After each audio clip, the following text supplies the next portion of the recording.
चलिए आज हमारी चर्चा भारतीय राजनीतिक दलों पर होगी। भारत में विभिन्न प्रकार के राजनीतिक दल की स्थापना किन प्रकार से हुई उस पर चर्चा होगी।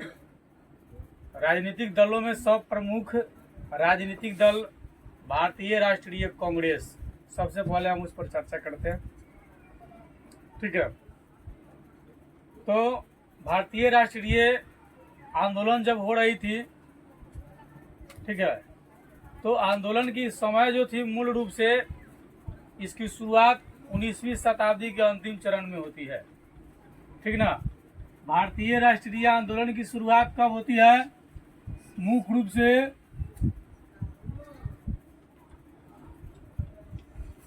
19वीं शताब्दी के, ठीक है, 19वीं शताब्दी के अंतिम चरण में शुरुआत होती है। कब होती है? अंतिम चरण में जो है भारतीय राष्ट्रीय आंदोलन की शुरुआत होती है। ठीक है, यानी 19वीं शताब्दी के अंतिम चरण में क्या होती है? भारतीय राष्ट्रीय आंदोलन की शुरुआत होती है। आंदोलन की शुरुआत होती है। ठीक है, कब शुरुआत होती है? 19वीं शताब्दी के अंतिम चरण में भारतीय राष्ट्रीय आंदोलन की शुरुआत होती है। ठीक है, हम चर्चा करेंगे भारतीय राष्ट्रीय कांग्रेस की स्थापना से लेकर के चलेंगे। ठीक ना।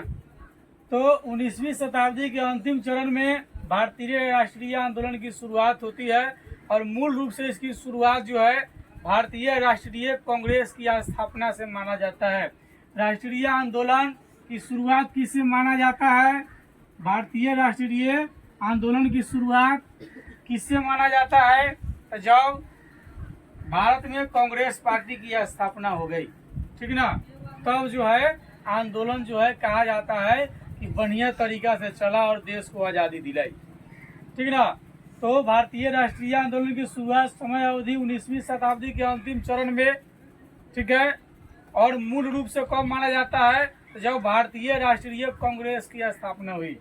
ठीक ना। किसकी स्थापना हुई? भारतीय राष्ट्रीय कौन चीज पार्टी? कांग्रेस। ठीक है, मूल रूप से आंदोलन की शुरुआत कब हुई? जब भारतीय राष्ट्रीय कांग्रेस की स्थापना हो गई। ठीक है, जब स्थापना हो गई तो भारत के आंदोलन में जो है एक नया मोड़ आ गया। ठीक है, यानी कि भारतीय राष्ट्रीय आंदोलन की शुरुआत मूल रूप से भारतीय राष्ट्रीय कांग्रेस की स्थापना से माना जाता है।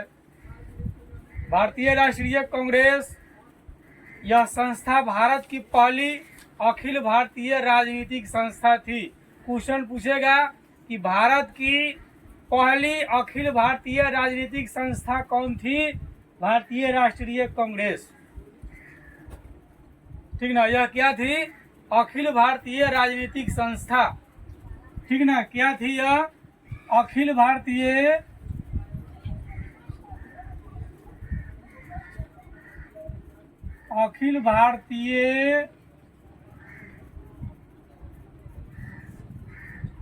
राजनीतिक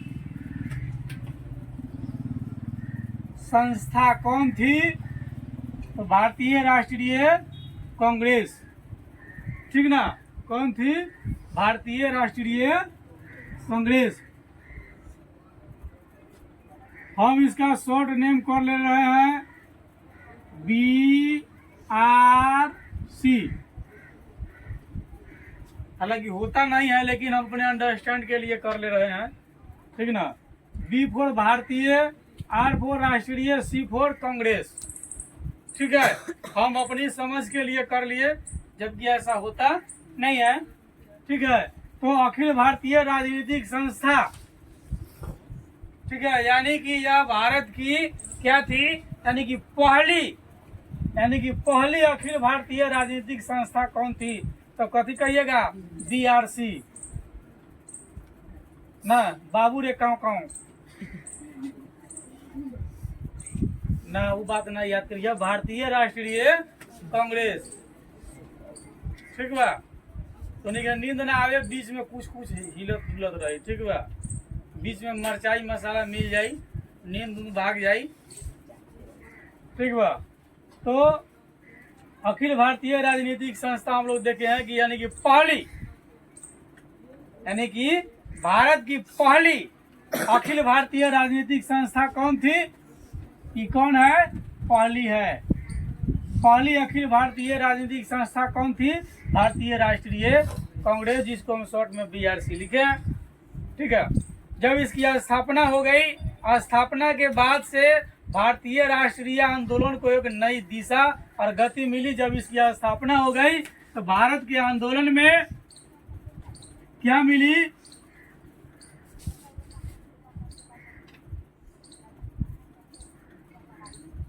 नई दिशा, नया रास्ता मिला और गति मिला।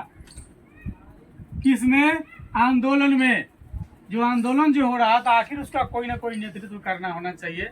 जब भारतीय राष्ट्रीय कांग्रेस की स्थापना हो गई तो भारत की राजनीतिक आंदोलन में नई दिशा और नई गति जो है मिला। ठीक है, हालांकि यह कोई अप्रत्याशित घटना नहीं थी। इसके पूर्व भारत में आधारभूत संरचना के विकास, आधुनिक शिक्षा पद्धति के प्रसार, समाचार पत्र के विकास, धार्मिक सुधार आंदोलन और मध्यम वर्गीय बुद्धिजीवी के उत्थान और यूरोप में चलने वाली राष्ट्रीय आंदोलन ने भारतीयों में राष्ट्रीय चेतना जागृत करने में महत्वपूर्ण भूमिका निभाई थी। यानी कहने का मतलब इससे पहले ऐसे नहीं एक ही पार्टी थी, कई सारी पार्टियां भी थी। लेकिन भारत में आंदोलन को नई दिशा कहां से मिला, यूरोप में चल रहा था राष्ट्रीय आंदोलन। तो यूरोप में चल रहा था क्या, राष्ट्रीय आंदोलन। वहां से भारतीयों में जो है राष्ट्रीय चेतना जागृत किया। तो भारत में राष्ट्रीय चेतना जागृत